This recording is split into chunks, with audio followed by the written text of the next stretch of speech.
नमस्कार दोस्तों, मैं दिलीप कुमार। दोस्तों, हर प्रतियोगी परीक्षा का पेपर लीक हो जा रहा है और ये अचानक से नहीं हुआ है, बल्कि पिछले कुछ वर्षों से बिहार में दरोगा, सिपाही, बीएसएससी, बीपीएससी का पेपर लीक होता रहा है और हम लोग 2018 से पेपर लीक के खिलाफ लड़ रहे हैं।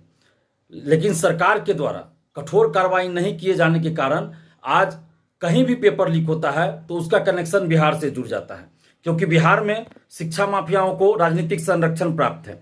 जो बड़े बड़े शिक्षा माफिया हैं, जो पेपर लीक में संलिप्त रहते हैं, कोचिंग शिक्षक, अधिकारी, नेता जो पेपर लीक में संलिप्त रहते हैं, ऐसे बड़े बड़े लोगों को, बड़े बड़े सेटरों को सरकारी संरक्षण, राजनीतिक संरक्षण प्राप्त है और ऐसे लोगों पे कभी कोई कार्रवाई नहीं होती है। जब भी कोई पेपर लीक होता है, मामला उजागर होता है, हम लोग आंदोलन करते हैं, परीक्षा रद्द कर दी जाती है, कुछ लोग पकड़े जाते हैं।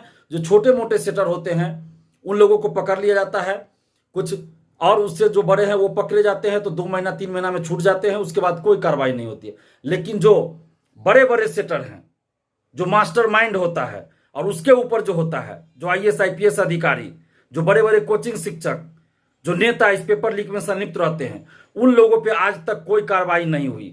और आज तक तो बड़े बड़े कोचिंग शिक्षक का, बड़े बड़े अधिकारी का नाम तक नहीं बाहर आ पाता है, बड़े बड़े नेता का नाम तक बाहर नहीं आता है। जब भी पेपर लीक होता है तो ये बातें आती है, अखबारों में खबर छपती है। 67वीं बीपीएससी पीटी का जो पेपर लीक हुआ उस समय भी, सिपाही भर्ती पेपर लीक के समय भी, और बीपीएससी टीआरई 3 15 मार्च को जो पेपर लीक हुआ उस समय भी ये खबर अखबारों में छपी कि पटना के कुछ कोचिंग शिक्षक रडार पर हैं, यानी कि उनकी संलिप्तता होगी पेपर लीक में, कुछ आईएएस आईपीएस अधिकारी, बड़े बड़े नेता। लेकिन किसी पे कोई कार्रवाई नहीं होती है। बीपीएससी में पेपर लीक हुआ, किस अधिकारी ने पेन ड्राइव का कोड बताया आज तक पता नहीं चला। और हम ये बात 4-5 सालों से कहते आ रहे हैं कि पेपर लीक में संलिप्त बड़े बड़े कोचिंग शिक्षक, बड़े बड़े आईएएस आईपीएस अधिकारी, नेता और बड़े बड़े सीटरों को राजनीतिक संरक्षण प्राप्त है और लगभग सभी पार्टियों के बड़े बड़े नेताओं से इन लोगों का सांठगांठ रहता है। सरकार में कोई भी रहे, कोई भी गठबंधन की सरकार बिहार में रहे, लेकिन पेपर लीक और धांधली सेटिंग में संलिप्त बड़े बड़े शिक्षा माफियाओं, परीक्षा माफियाओं को बचाया जाता रहा है। और बिहार की कोई भी पार्टी, बिहार के कोई भी नेता पेपर लीक और धांधली सेटिंग में संलिप्त परीक्षा माफियाओं पर सख्त कानूनी कार्रवाई करने की मांग नहीं करते हैं। सरकार में रहने के बाद कार्रवाई तो नहीं ही करते हैं।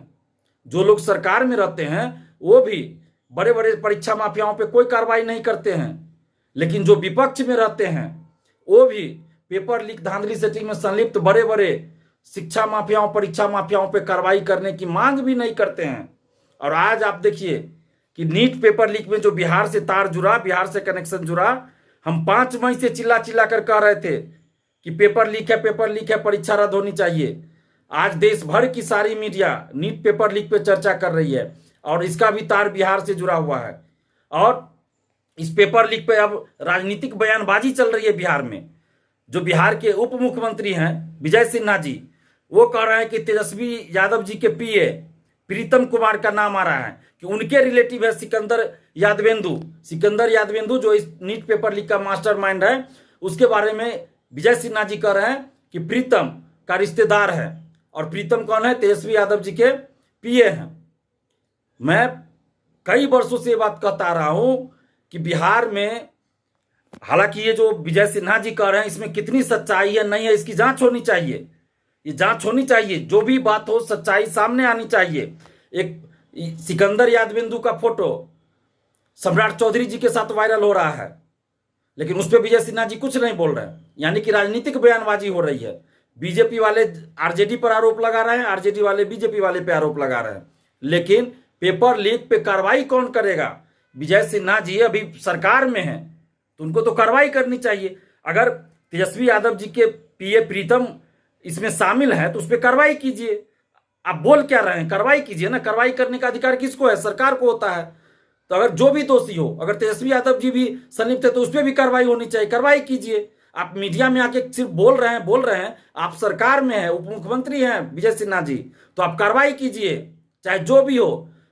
सम्राट चौधरी जी के साथ भी फोटो वायरल हो रहा है सिकंदर यादवेंदु का, उस पर भी कार्रवाई कीजिए। क्या है मामला? नहीं है। इससे पहले बड़े बड़े शिक्षा माफियाओं का फोटो बिहार के बड़े बड़े नेताओं के साथ भी है।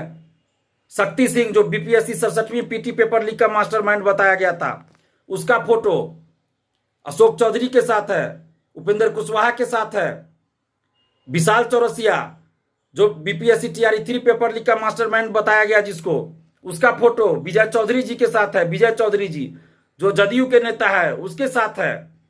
इसी तरह कुछ और लोगों का फोटो तेजस्वी यादव जी के साथ और भी बड़े बड़े नेताओं के साथ रहता है फोटो।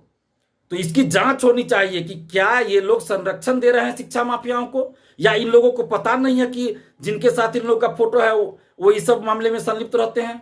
क्या इन लोगों को नहीं पता है, या पता है और संरक्षण दिया जा रहा है? हम बार बार कह रहे हैं कि बिहार में बड़े बड़े शिक्षा माफियाओं को, परीक्षा माफियाओं को राजनीतिक संरक्षण मिलता है। और ये जो सेटर होते हैं, बड़े बड़े सेटर हैं, परीक्षा माफिया हैं, ये बिहार के सभी पार्टियों के बड़े बड़े नेताओं से संपर्क में रहते हैं, उनसे जान पहचान करके रखते हैं। और ये लोग पैसा पहुंचाते हैं बड़े बड़े नेताओं को, ताकि जब ये फंसे तो सरकार में चाहे कोई भी रहे इनको बचा लिया जाए। क्योंकि सत्ता पक्ष विपक्ष जो भी रहे, सभी बड़े बड़े नेताओं से ये लोग साठगांठ करके रखते हैं, मिलजुल कर रहते हैं, पैसा पहुंचाते हैं बड़े बड़े नेताओं को। इसकी भी जांच होनी चाहिए। मैं मांग कर रहा हूं नीतीश कुमार जी से कि आप पूरे मामले की जांच करवाइए कि ये जो बड़े बड़े शिक्षा माफिया, परीक्षा माफिया है, वो बिहार के किस किस नेता को पैसा पहुंचाता है, चाहे वो सत्ता पक्ष का हो या विपक्ष का नेता हो, जिसको भी ये लोग पैसा पहुंचाते हैं, जिससे भी मिली भगत है, जो भी नेता इसको ऐसे लोगों को संरक्षण देता है, जो भी नेता ऐसे लोगों को बचाता है, उन सभी नेताओं पर कार्रवाई कीजिए। चिराग पासवान जी 2020 विधानसभा चुनाव में, संजीव मुखिया और डॉक्टर शिव कुमार जो मास्टरमाइंड बताया गया, कई पेपर लीक में संलिप्त पाया गया है।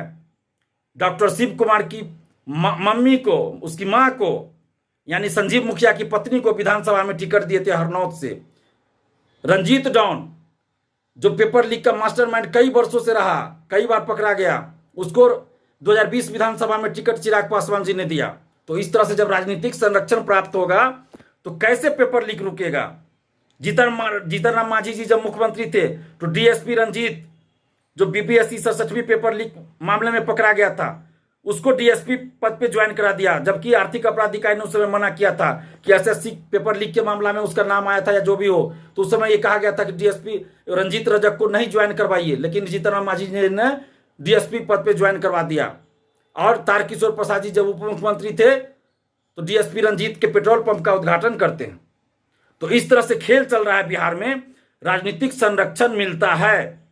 हम कई वर्षों से ये बात कह रहे हैं कि बड़े बड़े शिक्षा माफियाओं, कोचिंग शिक्षक, आईएएस आईपीएस अधिकारी जो पेपर लीक में संलिप्त होते हैं, ऐसे लोगों को बिहार में राजनीतिक संरक्षण मिलता है, बड़े बड़े नेताओं का संरक्षण मिलता है। इसकी जांच होनी चाहिए। मांग कर रहे हैं नीतीश कुमार जी से कि इस पूरे मामले की, NEET paper leak, BPSC TRE 3 paper leak, सिपाही पेपर लीक, बीपीएससी 67वीं पीटी पेपर लीक, इन सब मामलों की जांच करवाइए, निष्पक्ष जांच। और देखिए कि कौन कौन नेता संरक्षण दे रहा है ऐसे सेटरों को, और कौन कौन नेताओं को ये सेटर पैसा पहुंचाते हैं। विधानसभा लोकसभा चुनाव में कौन कौन पैसे का इस्तेमाल करता है नेता, ऐसे लोगों पे प्रतिबंध लगना चाहिए। देश में एक कानून भी बनना चाहिए कि कोई भी नेता या कोई भी पार्टी अगर पेपर लीक में संलिप्त लोगों को टिकट देता है तो उस राजनीतिक पार्टी की मान्यता समाप्त होनी चाहिए। और जो नेता ऐसे लोगों को टिकट देता है उस नेता पे भी 20 वर्ष के लिए प्रतिबंध लगना चाहिए कि वो चुनाव नहीं लड़ सकता है, तब जाकर पेपर लीक रुकेगा। ये सिर्फ मीडिया में आके बोल देने से नहीं होगा, कार्रवाई करनी होगी। हम नीतीश कुमार जी से ये मांग कर रहे हैं कि इस पूरे मामले की निष्पक्ष जांच कीजिए, और कोई भी हो, सत्ता पक्ष या विपक्ष का कोई भी नेता हो, कोई भी अधिकारी हो, सब पे कठोर कार्रवाई कीजिए, तभी जाकर पेपर लीक रुकेगा। नहीं तो लाखों अभ्यर्थियों के साथ, लाखों छात्र छात्राओं के साथ इस तरह से अन्याय होता रहेगा।